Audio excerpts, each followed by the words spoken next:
The adjectives are endless. It is childish, it is crass, it is vulgar, it's of course unpresidential, it's dumb.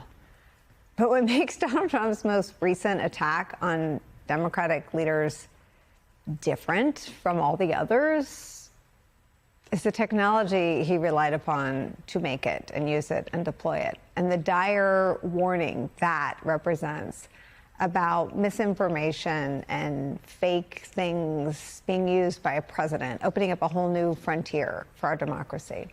Following his meeting on an impending shutdown yesterday with minority leaders Schumer and Jeffries, Donald Trump shared an AI-generated video on social media. Leader Jeffries is pictured wearing a sombrero and a fake mustache, while Schumer goes about making a fake speech he never actually said or delivered about how Democrats are trying to provide free health care for undocumented immigrants. Days earlier, Donald Trump reposted a different AI-generated fake video. In that fake video, a now deleted fake newscast, Donald Trump promises Americans access to something called med beds.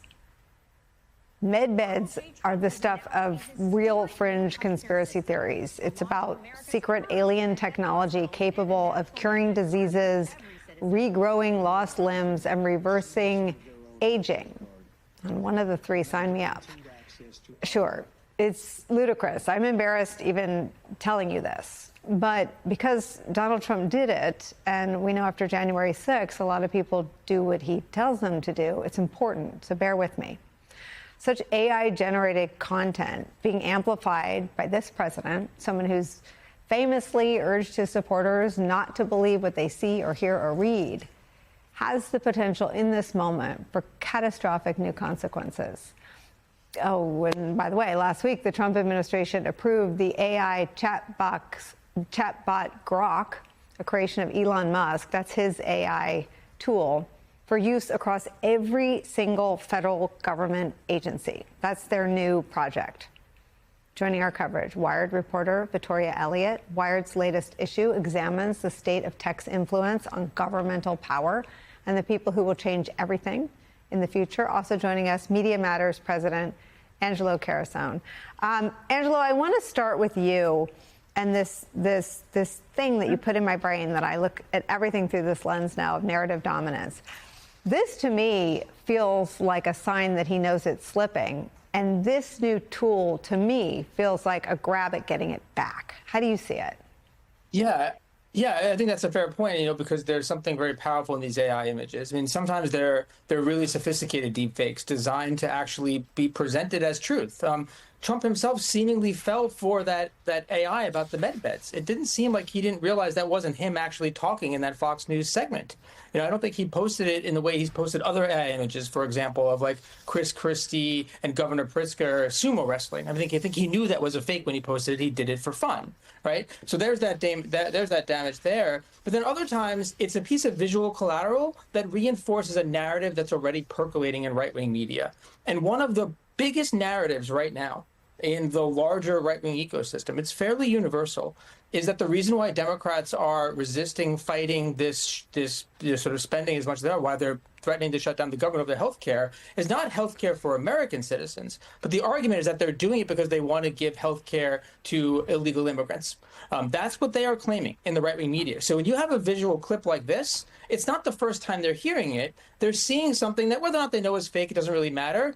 It gives them a validation, something very concise for the story that has been percolating in their ears, on their podcasts, on their TV for the past week. And that's the real power of the most recent attack that he did, because it gives them a concise way, and then it implants that false memory. It sort of replaces the image of Schumer and Jeffries there in reality with this version that was produced by AI.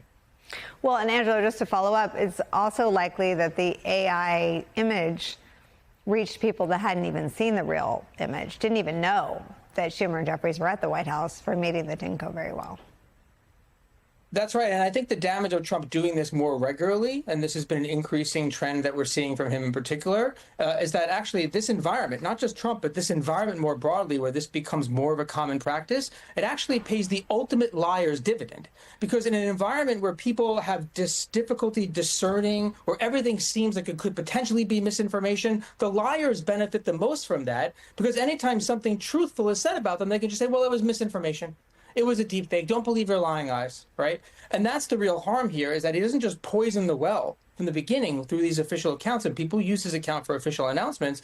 On the back end, the more he pollutes the ecosystem, the more he is then able to exploit that pollution for his own gain. And that's ultimately why this is about narrative dominance, because it gives him the ability to distort so much truth and help put the focus on the narrative that he gets to have so much control and influence over through this right-wing ecosystem.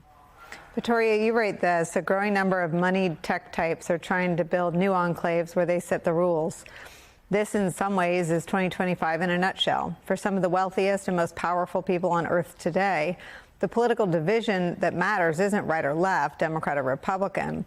It's the nation state versus the network state. Explain. Oof, how much time do you have? So the concept of the network state has been particularly popularized by Balaji Srinivasan, former executive of Coinbase. And the idea is sort of that the nation state as it stands is a sort of outdated model of democracy and governance, and that the answer to that is something called the network state, where you should be able to form a nation, a community, with the people that you share a community with online. So it's taking these cloud communities and bringing them down to earth. And we see that in the sort of push by a lot of these tech billionaires to buy land where they want to start their own cities. Obviously, there's different levels of doing this, but the primary tactic is through a special economic zone, which is a place inside a country where the rules and regulations are different. And so for tech billionaires and people that are aligned with them, that can mean you get to do unregulated medical experimentation. Maybe we'll get a med bed. You get to do unregulated use of AI or the use of cryptocurrency. And so in this way, it's sort of taking these industries outside of the oversight of the nation state. And in a way, you have people like Peter Thiel who have been very involved in this as well. And, Thiel long ago said that he sort of felt that democracy and freedom, as he defines it, are incompatible. And so this is sort of the physical manifestation of that, the idea that really the answer for a lot of these super rich people and people that are aligned with them is not necessarily to learn how to live in a society where we're managing difference, where we use government as a way to find compromise, but actually the answer is to exit. It's fascinating that the people who benefited from the country as it is are the ones that want to take their billions and, as you said, exit it.